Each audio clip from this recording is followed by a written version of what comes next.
Bismillahirrahmanirrahim. Assalamualaikum warahmatullahi wabarakatuh. Alhamdulillah, wassalatu wassalamu ala rasulillah Muhammad bin Abdullah wa ala alihi wa sahbihi wa mawalah, wa la hawla wa la quwwata illa billahi wa ba'du. Kisah seorang nabi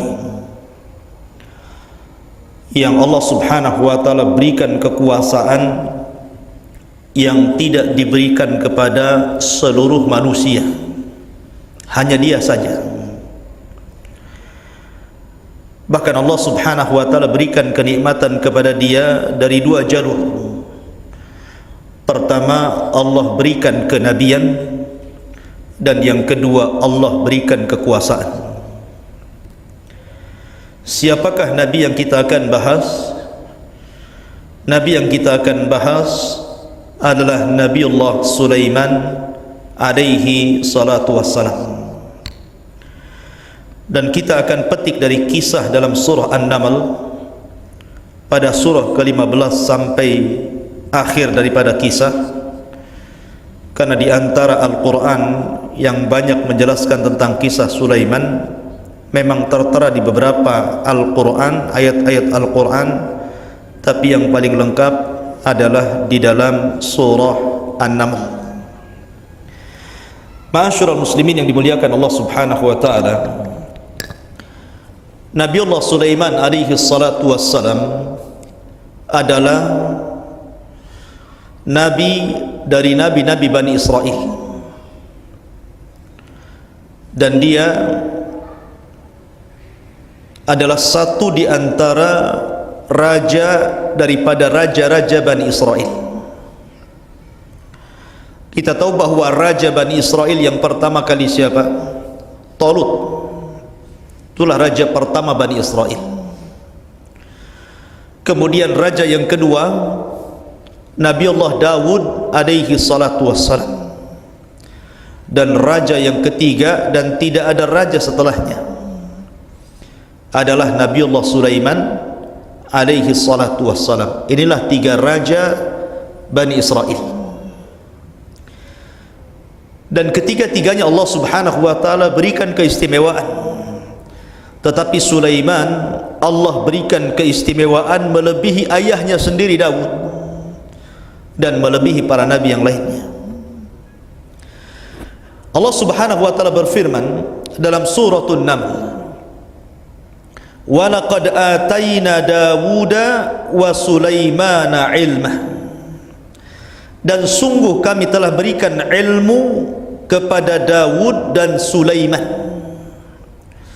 Wa qala alhamdulillahilladzi faddalana ala kathirin min ibadihi almu'minin.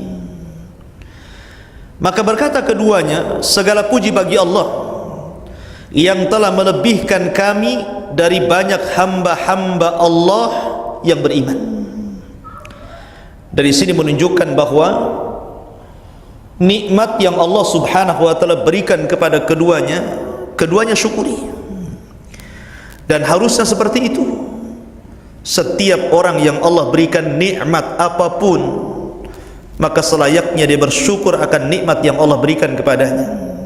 Sebagaimana Daud dan Sulaiman, keduanya memuji Allah subhanahu wa ta'ala. Alhamdulillah, segala puji hanya milik Allah yang telah memberikan keistimewaan kepada kami melebihi kebanyakan hamba Allah yang beriman. Dalam ayat yang lain, dalam surah As-Sad, Allah mengatakan, wa wahabna li Dawud Sulaiman ni'mal abdu innahu awwab,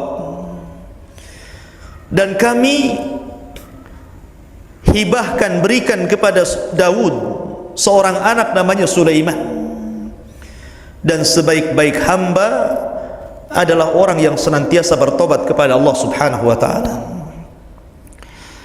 Lah, Sulaiman ini memiliki keistimewaan dibandingkan bapaknya, di mana Allah lebihkan Sulaiman ini dalam bab hukum dan qadha.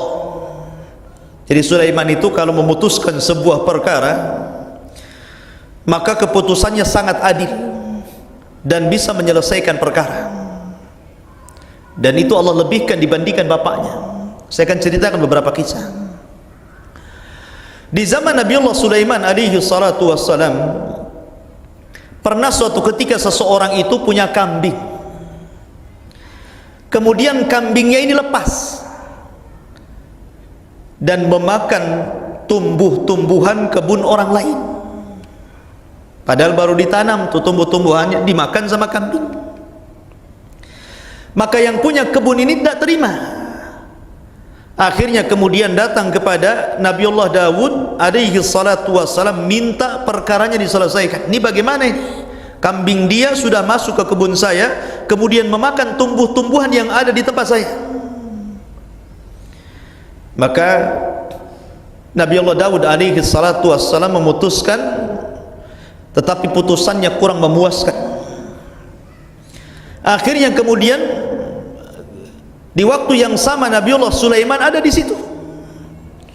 Kemudian Sulaiman alaihi salatu wassalam meminta izin kepada bapaknya untuk memutuskan dua perkara orang ini. Maka Nabi Allah Sulaiman mengatakan, bagaimana kalau seandainya kambing si A ini yang memakan tumbuhan si B kau tahan, ditahan sama yang punya kebun, dan boleh mengambil manfaatnya, pamannya susunya dan begitu seterusnya. Dan kewajiban si A yang memiliki kambing itu, maka dia harus mengembalikan kebunnya tadi, menanamnya kembali, kemudian menyiramnya kembali sampai sebagaimana sedia kala sebelum kambing itu memakan tumbuhan itu. Akhirnya kemudian disepakati keputusan Sulaiman. Di sini Allah Subhanahu wa taala mengatakan, fafahamna Sulaiman, kami berikan kepahaman kepada Sulaiman. Contoh kasus kedua, ada dua orang wanita, kedua-duanya bawa bayi. Kemudian bayi itu diletakkan di pinggir sungai karena kedua wanita ini ingin mandi. Setelah kemudian kedua wanita ini mandi, rupanya ada serigala memakan salah satu bayi keduanya itu. Dibawa lari sama serigala itu. Kemudian setelah selesai mandi, wanita ini sedih karena salah satu bayi keduanya hilang. Maka dua wanita ini saling mengklaim. Satu bayi ini, yang besar mengatakan ini bayi saya, yang adiknya mengatakan ini bayi saya. Akhirnya kemudian keduanya datang kepada Nabi Allah Daud alaihi salatu wassalam. Kemudian Daud alaihi salatu wassalam malah menyerahkan kepada yang tua dibandingkan yang muda. Alasannya karena yang tua boleh jadi tidak punya anak lagi, ya. Maka akhirnya kemudian wanita yang satunya menangis. Maka pergilah keduanya, di tengah jalan berjumpa dengan Sulaiman. Maka kemudian Nabi Sulaiman alaihi salatu wassalam dimintai keputusan oleh keduanya karena tidak puas dengan keputusan Daud. Maka kemudian keduanya didatangkan kepada Sulaiman. Kata Sulaiman, mana bayinya? Maka didatangkan bayinya kepadanya. Maka Sulaiman pun mengambil pisau dan akan menyembelih bayi itu. Sebenarnya Sulaiman tidak hendak menyembelih bayi, tetapi Sulaiman ingin melihat reaksi kedua wanita itu. Sebab kalau itu ibunya, tentu akan tahu dan melebihi sayang kepada anaknya dibandingkan yang bukan ibunya. Tiba-tiba salah seorang wanita kemudian menangis dan mengatakan, ya Nabi Allah Sulaiman, kalau engkau harus membunuh anakku, lebih baik kau serahkan kepada kakakku ini. Kata Sulaiman, engkau ibunya. Dari sini ikhwah fillah muliakan Allah Subhanahu wa taala, lihat bagaimana Sulaiman Allah fahamkan dibandingkan ayahandanya Daud alaihi salatu wassalam. Dan banyak kasus-kasus yang kemudian Nabi Sulaiman Allah unggulkan. Apabila melihat sebuah kasus, maka beliau lebih adil dalam memberikan keputusan dan bisa menyelesaikan masalah. Makanya Allah mengatakan wa fahamna Sulaiman wa kullan atainahu hukman wa ilma. Kami fahamkan Sulaiman, tapi keduanya kami berikan hukum dan juga ilmu. Ma'asyiral muslimin yang dimuliakan Allah Subhanahu wa taala. Kemudian Allah Subhanahu wa taala berfirman, wa warisa Sulaiman Dawud, dan Sulaiman telah mewarisi dari ayahandanya Daud. Tentu yang dimaksud mewarisi di sini mewarisi kerajaan dan kenabian, mewarisi ilmu dari bapaknya. Karena Daud alaihi salatu wassalam seorang nabi yang Allah Subhanahu wa taala turunkan kepada dia sebuah kitab dari kitab-kitab langit namanya Zabur. Dan Daud diberikan suara yang indah. Apabila dia membaca Zabur itu, bukan hanya manusia tertegun, tapi burung-burung datang dan ikut mendengarkannya. Makanya Nabi SAW ketika menyamakan keindahan suara Abu Musa al-Ash'ari radhiyallahu an, kata Nabi SAW, suaramu hai Abu Musa seperti suara ala Daud, saking indahnya. Lah Daud ini memiliki putra Sulaiman, tetapi Sulaiman memang ada satu kisah yang menarik. Apakah Sulaiman punya anak?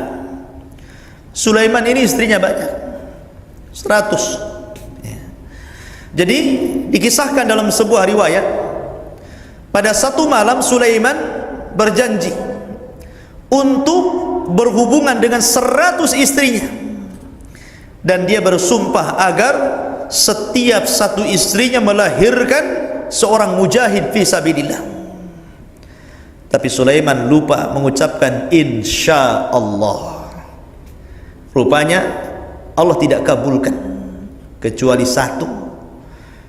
Yang satu itu pun anaknya cacat, separuh manusia. Ma'asyiral muslimin yang dimuliakan Allah Subhanahu wa taala, dari sini juga faedah tentang pentingnya mengucap insya Allah. Karena insya Allah itu kalimat yang ajaib, yang terkadang bisa menjadikan sesuatu yang kita kehendaki menjadi sebuah kenyataan. Insya Allah itu. Makanya kalau kita cerita tentang Ya'juj dan Ma'juj, ketika Ya'juj dan Ma'juj setiap hari melubangi dinding untuk keluar, mereka tidak bisa keluar. Karena apabila mereka melubangi, kemudian di malam hari, kemudian diterik matahari mereka, ketika matahari terbit, maka mereka masuk lagi ke gua. Tiba-tiba besoknya lubang yang dikorek itu sudah kembali lagi sebagaimana semula. Sampai kemudian di akhir zaman Allah ilhamkan kepada pemimpin Ya'juj dan Ma'juj ini mengucapkan insya Allah ketika melubangi itu. Dan subhanallah, ketika mengucapkan insya Allah, rupanya lubang itu tidak kembali, tapi tetap seperti itu, sehingga mereka terus mengorek, akhirnya berhasil menjebol benteng Dzulqarnain. Itu karena apa? Karena keistimewaan insya Allah. Begitu juga kisah Nabi SAW ketika orang-orang Arab ini, orang-orang kafir bertanya kepada Nabi SAW. Kemudian Nabi SAW menjanjikan jawabannya besok, tapi Rasul lupa mengucapkan insya Allah. Rupanya jawabannya tidak kunjung datang. Jibril tidak kunjung datang sampai sebulan lamanya, baru kemudian Jibril memberikan jawaban. Maka penting kita mengucapkan insya Allah. Baik. Wa qala, maka Sulaiman pun berceramah, berkhutbah di hadapan kaumnya. Ya ayyuhan nas, ulimna mantiqat tayri wa utina min kulli syai'in, inna hadha lahuwal fadlul mubin. Sulaiman berceramah di hadapan rakyatnya. Hei manusia, sesungguhnya telah diajarkan kepada kami bahasa-bahasa burung, dan kami diberikan segala sesuatu. Sesungguhnya ini benar-benar karunia yang nyata dari Allah Subhanahu wa ta'ala. Nabiullah Sulaiman Allah berikan keistimewaan mampu menundukkan awan, mampu menundukkan angin, mampu menundukkan binatang-binatang dari burung sampai binatang buas, bahkan mampu menundukkan jin sekaligus, apalagi manusia. Dan itu keistimewaan yang tidak diberikan kepada raja-raja sebelum dan setelah Sulaiman. Makanya Nabi SAW suatu ketika sedang sholat, ketika sholat diganggu setan, maka kemudian Nabi SAW pun akhirnya menangkap setan itu. Jadi selepas sholat dia tangkap setan itu, kemudian dicekiknya. Saking kerasnya Rasul mencekik setan, maka keluar air liur setan itu sampai kemudian terkena kepada tangan Nabi SAW, dan Rasul merasakan dinginnya liur setan itu. Kemudian Nabi SAW mengikat setan itu di tiang masjid. Kemudian Nabi SAW mengatakan, kalaulah bukan karena doa Sulaiman, Rabbi gfirli wa habli mulkan la yambagi li ahadin min ba'di, ya Allah ampunilah aku dan berilah kepadaku kekuasaan yang tidak pernah kau berikan kepada siapapun sepeninggalku. Kata Rasul, kalau bukan karena doa Sulaiman, sudah aku bunuh dia. Akhirnya dia lepas jin itu. Ya. Dari sini menunjukkan apa? Nabi SAW mengakui bahwa Allah Subhanahu wa ta'ala telah memberikan kekuasaan yang luar biasa kepada Sulaiman, yang Allah tidak berikan kepada yang lainnya. Bahkan dia sanggup memahami bahasa binatang.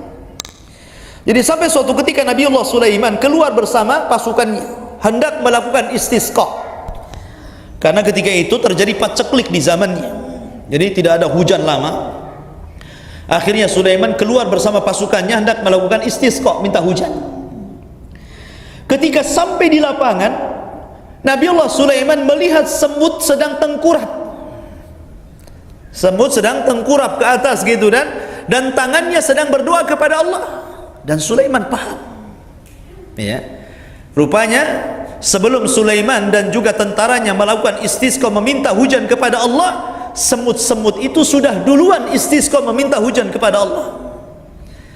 Maka ketika melihat semut-semut berdoa kepada Allah meminta hujan, maka Sulaiman mengatakan kepada tentaranya, irji'u, kembali kalian, kembali kalian, sesungguhnya telah cukup semut-semut itu meminta kepada Allah hujan untuk kita. Makanya Nabi SAW mengatakan, laulal bahaim lam tumtiru, kalau seandainya bukan karena binatang ternak, kalian tidak mungkin diberikan hujan. Ya. Kata Nabi SAW, apabila telah tampak perzinahan, telah tampak kemungkaran di mana-mana, maka Allah Subhanahu wa ta'ala tidak akan menurunkan hujan kepada kalian, kalaulah bukan karena binatang. Laulal bahaim, kalau karena bukan karena binatang ternak, kalian tidak mungkin dihujani. Jadi Nabiullah Sulaiman paham dengan bahasa semut itu. Maka Sulaiman memilih untuk pergi pasukannya karena cukup dengan semut yang istisqa. Bahkan dalam sebuah kisah nanti dikisahkan ayat selanjutnya, bagaimana Sulaiman juga ketika membawa tentaranya tiba-tiba dihadang dengan pasukan semut. Kemudian Allah mengatakan, wa husyira li Sulaimana junuduhu minal jinni wal ins wat tayri fahum yuzaun. Dan untuk Sulaiman dikumpulkan bala tentara dari jin, dari manusia, dari burung-burung, lalu mereka berbaris dengan tertib. Jadi Sulaiman itu punya pasukan. Jadi pasukan manusia berbaris, ada posnya. Pasukan jin juga ada posnya. Pasukan burung yang senantiasa menaungi. Kalau Sulaiman sedang berjalan, maka akan membuat naungan supaya tidak kepanasan. Belum lagi binatang-binatang buas, semua ditundukkan Sulaiman karena Allah Subhanahu wa ta'ala, karena izin Allah Subhanahu wa ta'ala. Raja mana ikhwan yang bisa mengalahkan kerajaan Sulaiman? Pasukannya banyak, bukan manusia saja, dari kalangan jin, bukan kalangan jin saja, dari binatang-binatang buas, dari burung-burung. Maka wajar kalau seandainya Sulaiman mengatakan Rabbi gfirli wa habli mulkan la yambagi li ahadin min ba'di. Ya Allah, ampuni dosa-dosaku, berikan kepadaku sebuah kerajaan yang kau tidak pernah berikan kepada siapapun setelahku. Memang luar biasa, ya. Makanya para ulama mengatakan di dunia ini ada 4 raja yang pernah menguasai dunia, 2 mukmin dan 2 kafir. Yang mukmin Nabiullah Sulaiman, kemudian yang kedua Raja Dzulqarnain. Keduanya mukmin dan keduanya menguasai dunia. Kemudian yang 2 kafir. Pertama Namrud di masa siapa? Nabiullah Ibrahim alaihi salatu wassalam. Dan yang kedua Bukhtun Nasr, raja yang menghancurkan Yahudi Bani Israel dan memporak-porandakan Palestina di zaman itu, ya. Jadi ini 4 raja, tetapi dari 4 raja ini yang paling besar kekuasaannya adalah Nabiullah Sulaiman. Karena Sulaiman punya pasukan jin, punya pasukan burung, punya pasukan binatang-binatang, bahkan dia punya pasukan angin. Punya pasukan angin. Angin bisa membawa Sulaiman kemanapun dia mau, ya. Dan angin ini sebagai pengganti karena kecintaan Sulaiman kepada Allah. Jadi kisahnya begini. Dalam sebuah riwayat, Sulaiman itu suka dengan kuda. Ya, semua orang kan punya hobi. Ada hobinya suka kucing, ya. Naudzubillah, ada juga suka anjing. Naudzubillah, ada suka hobinya dengan ular, ya kan? Ular kok dipelihara itu, ya. Macam-macam tuh, ya. Ada suka kalajengking. Orang kok sukanya aneh-aneh. Tapi orang kalau sudah hobi, terkadang dia pelihara kan itu. Mau kasih makan berapapun, pasti dia akan pelihara. Mau binatang yang diharamkan, mau binatang yang dihalalkan, mau binatang yang wajib dibunuh, mau binatang yang harus dipelihara. Kalau orang sudah hobi, hobi saja. Coba antum lihat orang-orang yang hobi ayam itu. Orang yang hobi ngadu ayam, ya kan?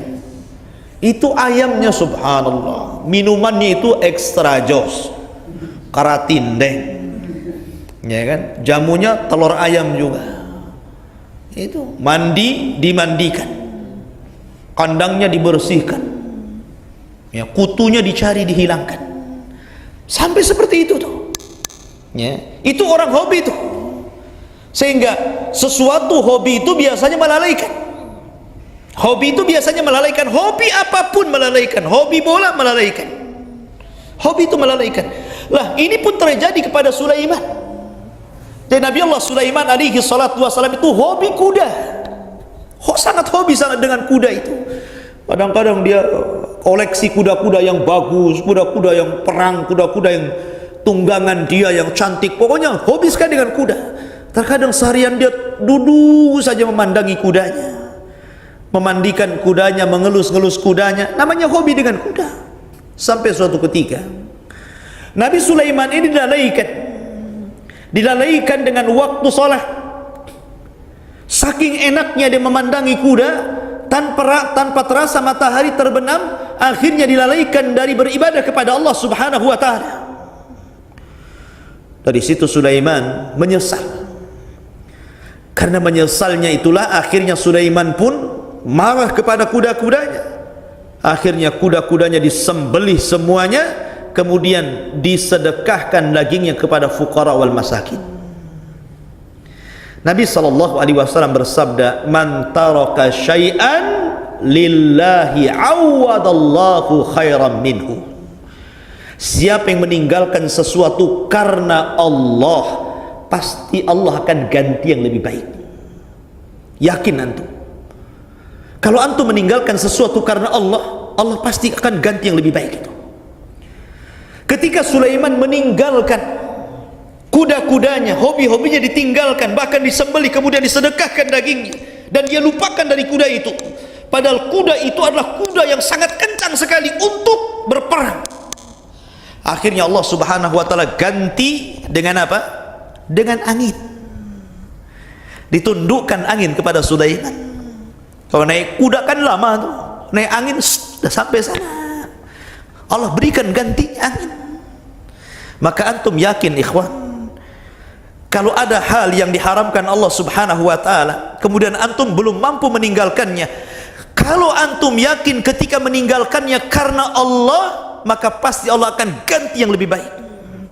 Contoh umpamanya, ada orang bekerja di instansi riba, dia sudah tahu hukum riba haram, sekecil-kecilnya dosa riba itu sama dengan menzinahi orang tuanya. 1 dirham uang riba lebih besar dosanya dibandingkan 36 kali berzina. Kalau dia yakin kemudian dia tinggalkan pekerjaan itu karena Allah, saya yakin Allah akan mengganti yang lebih baik daripada dia. Karena Allah mengatakan yamhaqullahu riba wa yurbis sadaqat. Seberapa besar harta riba yang Anda dapatkan pasti akan musnah, nggak ada akan barokahnya, karena barokah itu hanya ada di sedekah.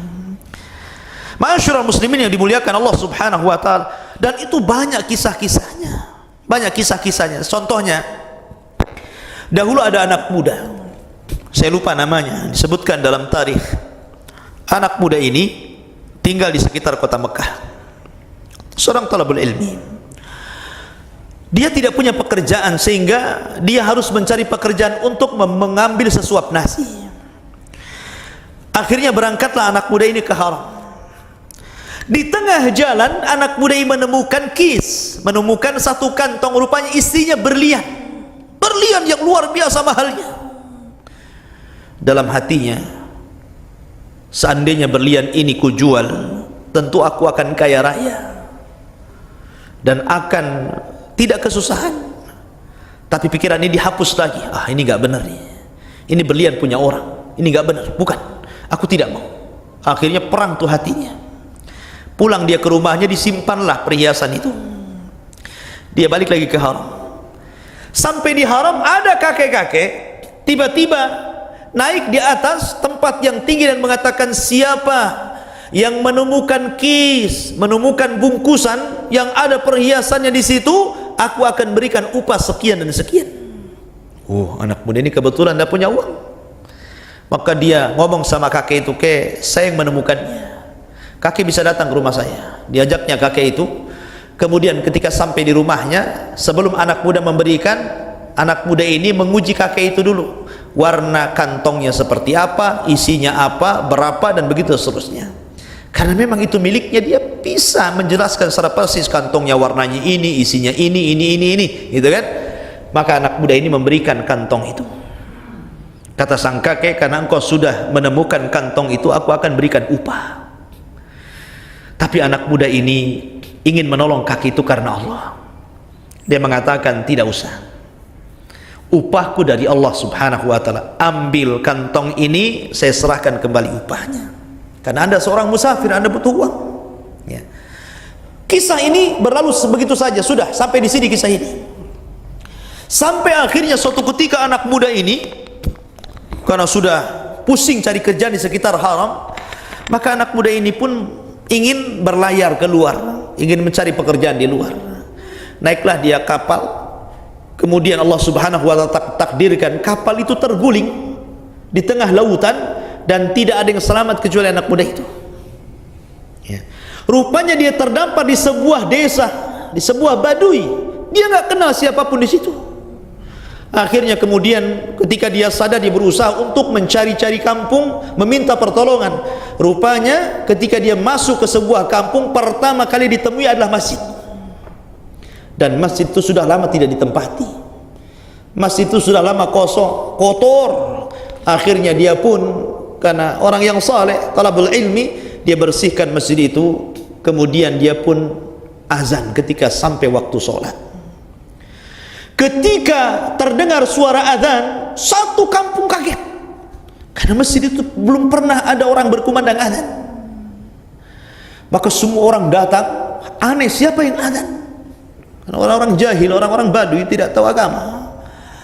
Maka kemudian mereka berkumpul, dan sang anak muda yang menjadi imamnya, rupanya dia memiliki suara yang sangat merdu sekali. Semua orang kampung terpukau. Akhirnya selesai sholat, orang-orang meminta agar anak muda itu tinggal di desanya, mengajari mereka dan anak-anaknya, dan siap untuk dibayar berapapun kehendaknya. Ya, Allah berikan rizki. Akhirnya anak muda ini mengajar, banyak duit. Ya. Ketika sudah banyak duitnya, dia ingin pulang ke Haram. Ya maklum, sudah lama nggak pulang. Tapi orang kampung itu menganggap bahwa ini kalau anak muda pulang ini nggak kembali nanti ini, bahaya ini, harus dicegat. Akhirnya kemudian orang kampung itu sepakat untuk menikahkan anak muda itu dengan wanita yang paling cantik di kampung itu. Nah, begitulah trik supaya ustadz itu tidak keluar. Ya, dicarikan akhwat, dinikahkan di situ, nggak akan keluar dia di situ. Ya. Akhirnya kemudian pada waktu yang ditentukan terjadilah nazar, melihat, ta'aruf. Ya, maka wanita itu dihadapkan kepada anak muda tadi. Ketika anak muda itu melihat wanita itu, yang dilihat bukan wajahnya, tapi yang dilihat kalung yang dipakainya. Maka wanita itu menangis. Kenapa? Karena seolah-olah tidak dipedulikan. Maka orang-orang pun marah dan mengatakan, ya fulan kasarta qalbaha, wahai fulan, kau telah hancurkan hatinya. Kenapa kau tidak pandang wajahnya? Kenapa kau pandang perhiasannya seolah-olah kau ini cowok matre? Ya kan? Kenapa kau pandang perhiasannya bukan orangnya? Maka anak muda ini mengatakan, bukan itu. Aku sudah cukup melihat wajahnya, sudah sangat cantik sekali, tapi aku punya sejarah dengan kalung itu. Akhirnya kemudian dia bercerita, bertahun-tahun yang silam dia menemukan kantong, rupanya perhiasan itu persis seperti perhiasan yang dipakai wanita itu. Ya. Akhirnya kemudian dia menceritakan kakek ini.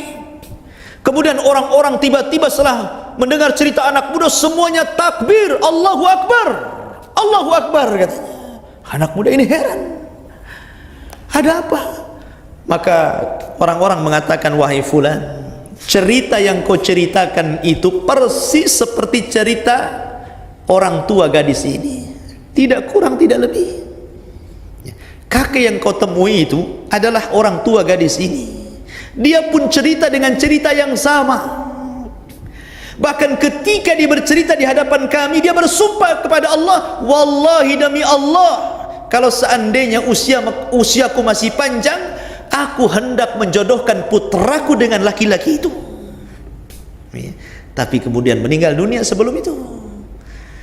Maka anak muda ini akhirnya, itu mungkin sudah takdir jodohnya, maka menikahlah laki-laki itu dengan wanita tercantik desa itu. Maka Allah takdirkan, Allah berikan anak dua. Tiba-tiba Allah takdirkan meninggal wanita itu. Maka kalung tadi menjadi warisan dia dan anak-anaknya. 1/4 bagi dia, lebihnya untuk anaknya, kan begitu. Tapi Allah takdirkan juga kedua anaknya meninggal dunia.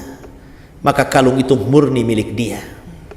Tuh lihat, yang tadinya kalung itu ingin dikuasai dengan cara haram, sekarang dia dapat dengan cara halal. Kemudian dia jual kalung itu. Setelah dia jual kalung itu, modalnya dia gunakan untuk berniaga. Dan subhanallah, Allah berkahi hartanya, tidak pernah miskin. Bahkan dia menjadi orang kaya haram. Dia selalu bersedekah dengan hartanya karena kalung itu.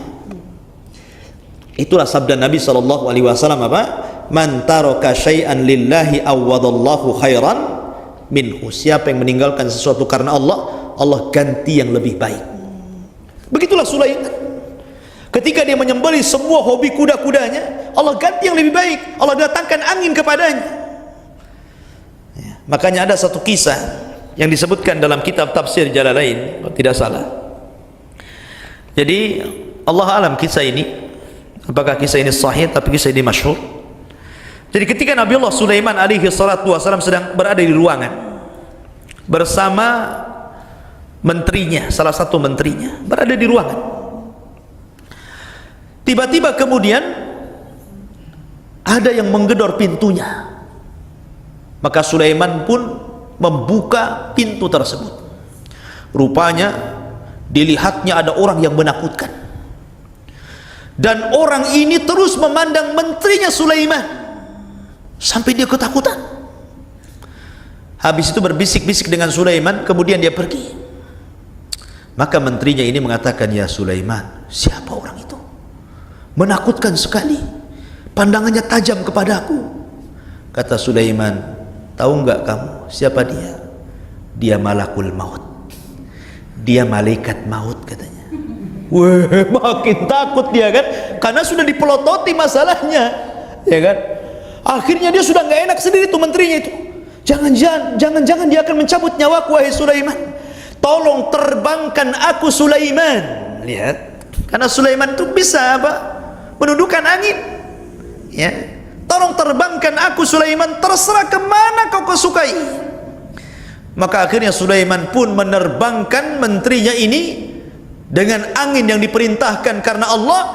Kemudian angin itu melesat dan membawa ke tempat yang dituju Sulaiman, negeri India, ya, ke India, ya kan?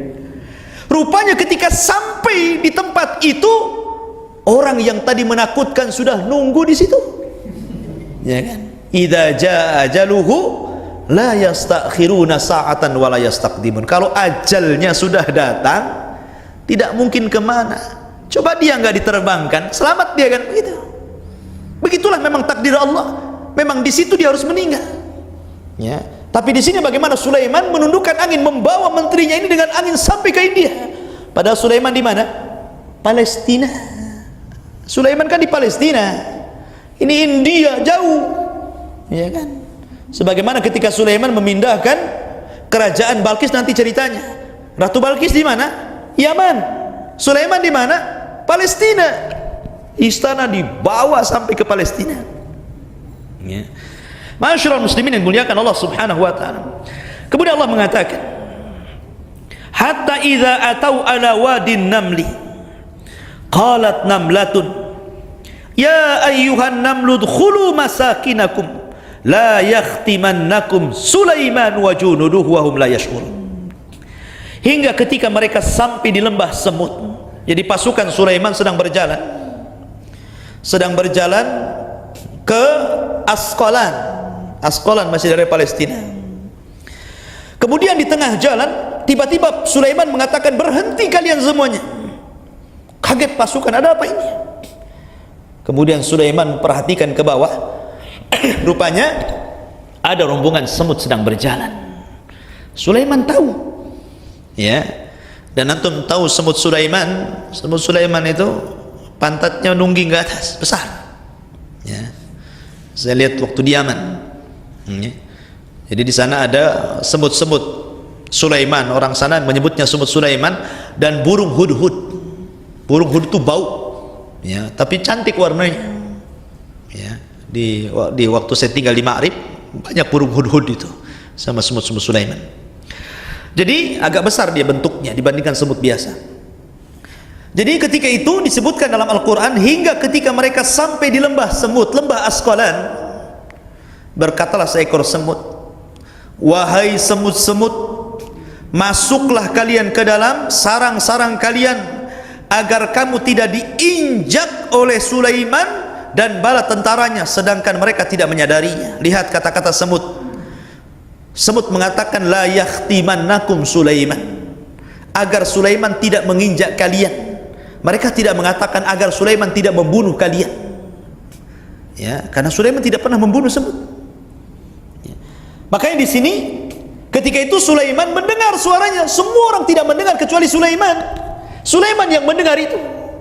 Maka Sulaiman pun fatabassama dhahikan min qawliha, maka Sulaiman pun tersenyum lalu tertawa dan berkata, Rabbi auzi'ni an ashkura ni'mataka allati an'amta alai wa ala walidai wa an a'mala salihan tardah wa adkhilni birahmatika fi ibadika salihin. Ya Tuhanku, anugerahkan kepadaku ilham untuk tetap mensyukuri nikmat-nikmatmu yang telah Allah anugerahkan kepadaku dan kepada kedua orang tuaku, dan agar aku mengerjakan kebaikan yang engkau ridai, dan memasukkan aku dengan rahmatmu ke dalam golongan hamba-hambamu yang saleh. Subhanallah, Sulaiman tetap bersyukur. Berapa banyak penguasa-penguasa yang merasa sudah berkuasa, yang merasa sudah tingkat kekuasaannya sudah level paling tinggi di sebuah negara, anggaplah presiden, justru mereka kufur, ambisi dengan kekuasaan, haus dengan kekuasaan, menjadi zalim, mendolimi rakyatnya, menindas orang-orang miskin.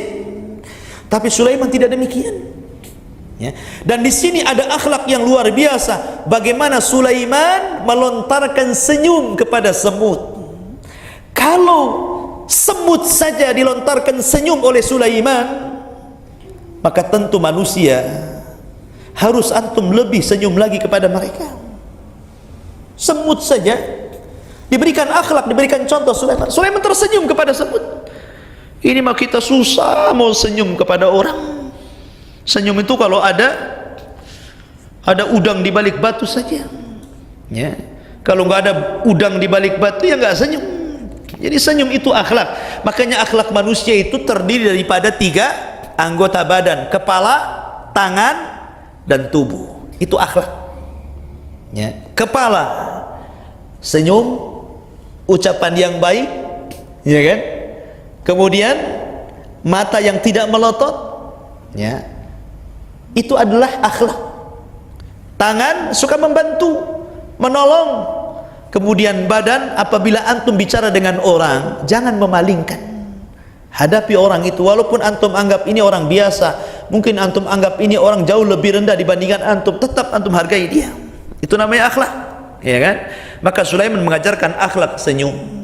Dan Rasul SAW mengatakan, tabassumuka li akhika shadaqah, senyum kamu kepada saudaramu sedekah. Jadi banyak senyum, ya. Tetapi jangan senyum terus, ya.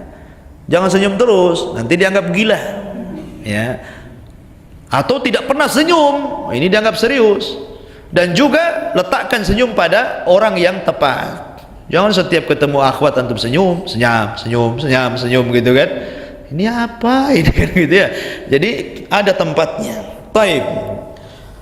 Kemudian Allah mengatakan, wa tafaqqada at-tayra faqala ma liya la ara al-hudhud am kana min al-ghaibin. Sulaiman ini sedang membariskan tentara nih. Ya kan? Dia memeriksa burung-burung itu. Subhanallah, telitinya Sulaiman. Padahal burung kan banyak. Banyak sekali burung itu. Tapi Sulaiman tahu nih mana yang ada, mana yang tidak ada. Ketika itu Sulaiman kehilangan burung hudhud. Tidak ada dalam barisan. Menunjukkan bahwa Sulaiman itu sangat tertib, disiplin kepada pasukannya. Maka Sulaiman mengatakan, mengapa aku tidak melihat hudhud? Kemana hudhud? Cari dia. Ya. Tiba-tiba Sulaiman marah dan mengatakan, la u'adzibannahu adzaban syadidan aw la adzbahannahu aw la ya'tiyanni bi sultanin mubin. Pasti akan kuhukum dia dengan hukuman yang berat, atau kusembelih dia, kecuali jika dia datang kepadaku dengan alasan yang jelas. Tawadhu. Lihat tawadhunya Nabi Sulaiman, ya kan? Dia mengatakan apa? Kalau dia datang membawa alasan yang jelas, ku maafkan dia, ya. Kalau tidak, ku sembelih dia, ya. Dari sini menunjukkan bahwa Sulaiman tidak lantas marah kepada anak buahnya, main bantai saja, sembelih dia, kan begitu? Enggak. Tapi lihat bagaimana tawadhunya Nabi Sulaiman, sampai dia mengatakan kalau dia punya alasan, ku dengarkan alasannya. Maka famakatha ghaira ba'idin, maka tidak lama kemudian datanglah hudhud. Faqala, maka hudhud mengatakan, ahattu bima lam tuhit bihi wa ji'tuka min saba'in binaba'in yakin. Aku telah mengetahui sesuatu yang belum engkau ketahui, wahai Sulaiman. Aku datang kepadamu dari negeri Sabah, dari Yaman, membawa sebuah kabar berita yang sangat meyakinkan untuk kau dengar. Dan Sulaiman tawadhu mendengarkan. Dia tidak merasa dia seorang raja yang hebat, ya, aku tahu semuanya. Tidak. Ketika hudhud mengatakan, aku mengetahui kabar kau tidak tahu, maka Sulaiman menerima kabar itu. Maka kata hudhud, lihat bagaimana seorang burung sangat mentauhidkan Allah Subhanahu wa taala dan mengingkari kesyirikan. Hudhud mengatakan, inni wajadtu imra'atan tamlikuhum wa utiyat min kulli syai'in walaha arsyun azim wajadtuha wa qaumaha yasjuduna lisyamsi min dunillah wa zayyana lahumus syaitanu a'malahum fasaddahum anis sabili fahum la yahtadun. Subhanallah. Terkadang burung lebih paham dengan tauhid, terkadang burung lebih paham tentang bahaya syirik. Apa kata Hudhud? Wahai Sulaiman, sungguh kudapati ada seorang perempuan yang memerintahkan mereka, dan dia dianugerahi segala sesuatu serta memiliki singgasana yang besar.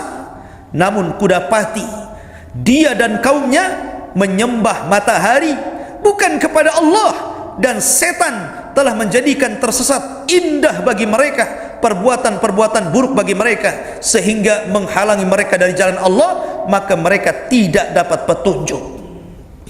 Lihat, Hudhud justru yang dilaporkan apa? Akidah mereka kan? Ya. Hudhud tidak melaporkan, oh istananya bagus, ya kan, tentaranya banyak, oh dayang-dayangnya cantik-cantik. Enggak. Hudhud justru melaporkan soal apa? Akidahnya orang-orang itu. Ya Sulaiman, aku dapati mereka menyembah matahari. Setan telah menghalang-halangi mereka dari jalan Allah. Luar biasa ini Hudhud ini. Ya, dan itu menunjukkan bagaimana Sulaiman menanamkan akidah kepada tentaranya kan itu.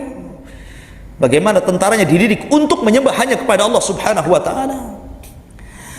Kemudian Hudhud melanjutkan, alla yasjudu lillahi alladhi yukhrijul khab'a fis samawati wal ardh wa ya'lamu ma tukhfuna wa ma tu'linun. Mereka juga tidak menyembah Allah yang mengeluarkan apa yang terpendam di langit dan di bumi, dan yang mengetahui apa yang kamu sembunyikan dan yang kamu nyalakan, yang kamu nyatakan. Allahu la ilaha illahu rabbul arsyil azim. Allah tidak ada Tuhan melainkan Dia, Tuhan yang mempunyai arsy yang agung. Hudhud mentauhidkan Allah, ya kan? Hudhud mentauhidkan. Lihat bagaimana. Makanya saya katakan ikhwan, lihat ketika Nabi SAW mencontohkan tawakal apa?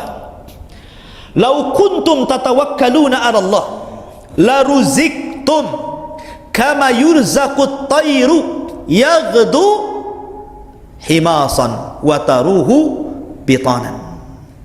Kalau kalian tanamkan tawakal kepada Allah, artinya menyandarkan hanya kepada Allah dalam segala hal, maka kalian akan diberikan rizki seperti Allah berikan rizki kepada burung. Burung tidak sekolah, burung tidak berpendidikan, burung tidak punya ATM, burung tidak punya kartu kredit, burung tidak punya jabatan. Tidak ada burung itu jadi super taksi, tidak ada burung itu jadi pejabat, tidak ada jadi insinyur. Tapi ketika keluar dari sarangnya, Allah mengarahkan rizkinya. Keluar lapar, kembali kenyang. Burung tidak punya akal, ya kan? Menunjukkan bahwa tauhidnya burung itu luar biasa. Seolah-olah burung paham firman Allah Subhanahu wa taala, "Wa ma min dabatin fil ardi illa 'alallah rizquha." Dan tidak ada satupun binatang yang melata di permukaan bumi kecuali sudah ada rizkinya ditanggung Allah. Seolah-olah burung paham dengan ayat ini, tapi manusia tidak paham. Manusia tidak paham karena kurangnya tauhid dan akidah yang tertanam pada hati mereka. Mereka tidak paham bahwa yang memberikan rizki adalah Allah, sehingga di antara mereka ada yang mencari rizki kepada selain Allah Subhanahu wa taala. Datang ke dukun-dukun, datang ke orang-orang pintar, kemudian mengambil tangkal-tangkal, percaya dengan karamat, macam-macam. Tidak mentauhidkan Allah. Ya, maka di sini Hudhud bagaimana mentauhidkan Allah? Seekor burung, tapi luar biasa tauhidnya. Ini pelajaran yang luar biasa. Qala sananzuru asadaqta am kunta minal kadhibin. Kata Sulaiman, ya kita lihat saja kau ini pendusta atau memang benar. Kata Sulaiman, aku akan tulis surat. Kau terbangkan surat ini, jatuhkan di istananya. Idhab bi kitabi hadha fa'alqihi ilaihim thumma tawalla anhum fangdur madza yarji'un. Nih, aku serahkan surat, kau letakkan kepada kerajaan Balqis, lemparkan saja, kau tinggalkan, kita lihat apa yang terjadi. Qalat, maka ketika burung itu sampai di kerajaan Balqis, kemudian sang ratu mengambil surat itu, terperanjat dia. Ya, bagaimana kisahnya? Bersambung. Insya Allah kita lanjutkan minggu depan bagaimana kisah kelanjutan ketika Ratu Balkis menerima surat Sulaiman, apa yang terjadi, apakah terjadi peperangan antara keduanya ataukah bagaimana. InsyaAllah kita akan lanjutkan pada sesi kedua kisah Nabi Allah Sulaiman alaihi salatu wassalam minggu depan. Subhanakallahumma wa bihamdika asyhadu an la ilaha illa anta astaghfiruka wa atubu ilaik. Allahu ta'ala alam. Assalamualaikum warahmatullahi wabarakatuh.